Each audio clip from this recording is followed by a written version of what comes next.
the starting point of Parliament as we know today. Here we can see the Parliament President Roberta Metsola. She'll be opening the ceremony. There'll also be speeches by the Prime Minister of Parliament's three host countries, France, Belgium and Luxembourg. Over the decades, 6 European countries grew into a union of 27 member states. And the Parliament has been a key player in the development of the EU. It started out as 78 national representatives in 1957 to 705 as we have today. Let's take a listen. The starting point of this institution's plenary activity. In 70 years, the Assembly grew from strength to strength. In 1962, it changed the name to become the European Parliament. In 1973, it opened its first own institutional hemicycle in Luxembourg, where many of our staff members sit. Over time, parliamentary committees and political groups' activity grew in Brussels as increased powers came with the responsibility of exercising increased scrutiny over the other European Union institutions. This institution embodies European reconciliation.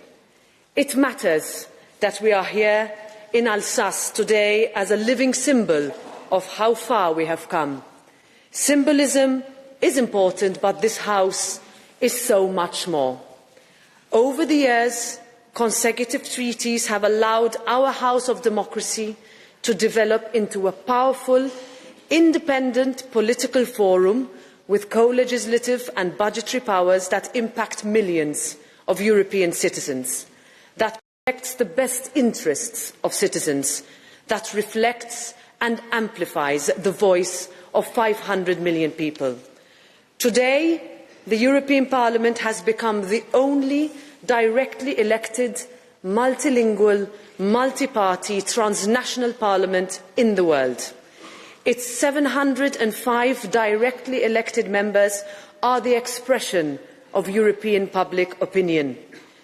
With an ongoing illegal war in Ukraine that destroys, kills and undermines the political will of a people, we are reminded again of the importance of upholding the democratic values and voice of citizens and the democratic European values that this House stands for. And that is why it is important that we mark the European Parliament's 70th anniversary. It is important that we pause to reflect on our achievements. The achievement of getting Europeans to seek and find compromise and to come together to adopt a common agenda for the benefit of all. The achievement of making our shared space a little bit safer, a little bit fairer, a little bit more equal. The achievement of creating a union of rights, of values, of solidarity, of equality, of peace, of hope. From the ashes of war, we have found the wisdom, the courage and the humanity to choose to stand together, to tear down walls and unite people and nations. Together, we can continue our mission to tackle generational inequalities, to fight crippling poverty, to keep us safer and ensure our security, to ensure equality of opportunity, to fight discrimination, to stand up for women, to show our LGBTIQ community that this truly is a freedom zone, to create a framework for prosperity and economic growth, to beat climate change, to help create jobs, to ensure dignity to all. I am not here to say that we are perfect. We are not. Our peace and our processes sometimes frustrate. Progress is not always fast enough or deep enough or easy enough. We must keep reforming, we must keep pushing for positive change, day in and day out.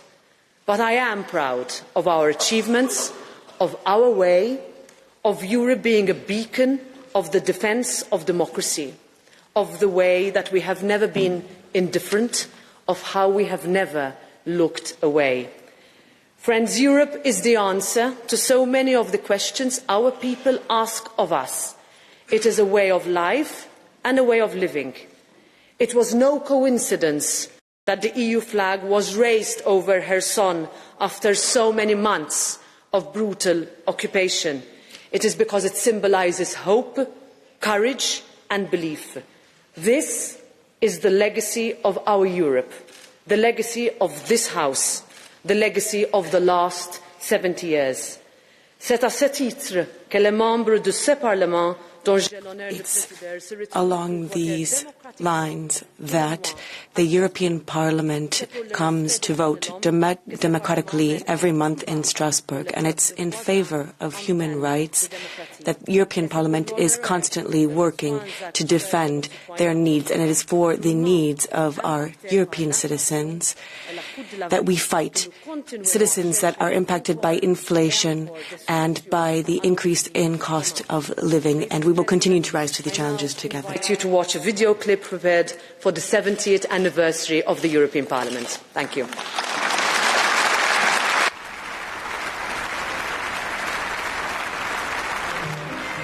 Ne se fera pas d'un coup. Elle se fera par des réalisations concrètes, créant d'abord une solidarité de fait. The European Parliament is celebrating 17 years. We just heard from President Roberta Metsola.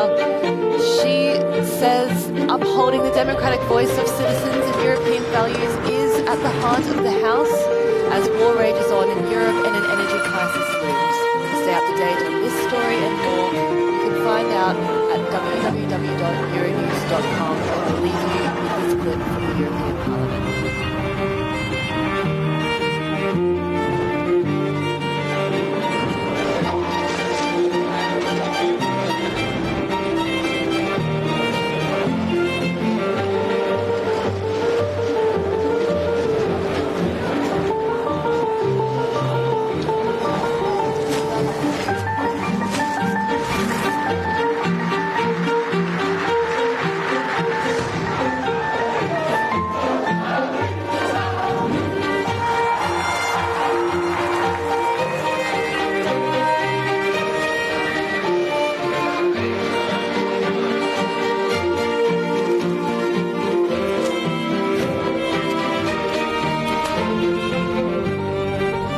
C'est un très grand honneur que vous m'avez fait en m'appelant à la présidence du Parlement européen.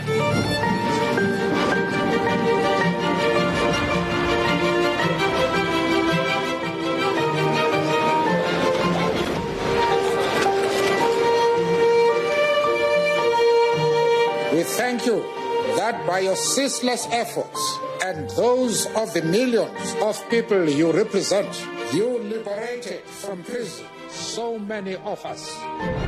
Ce peuple européen uni n'accepteront pas la domination d'une nation ou d'une culture sur d'autres, mais soutiendront les droits égaux pour tous d'enrichir les autres de leurs différences.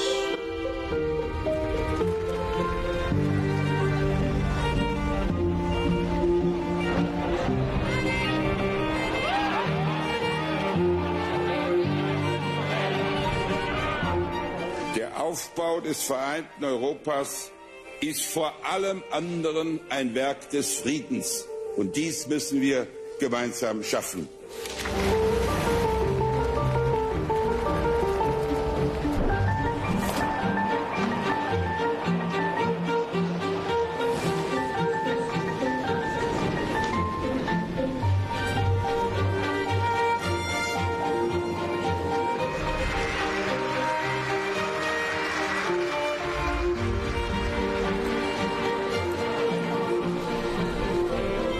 Le nationalisme, c'est la guerre.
Європейський Союз буде точно міцніший. Без вас Україна буде самотньою.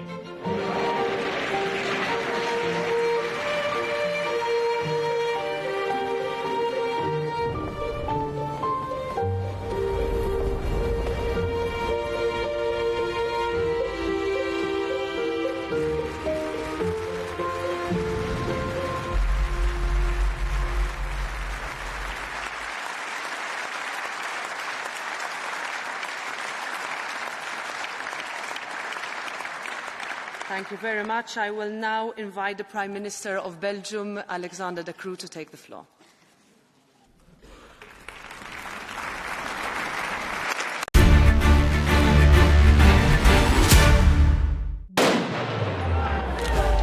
When it comes to understanding today's world, I'm Hans van der Breele. I'm Euronews reporter.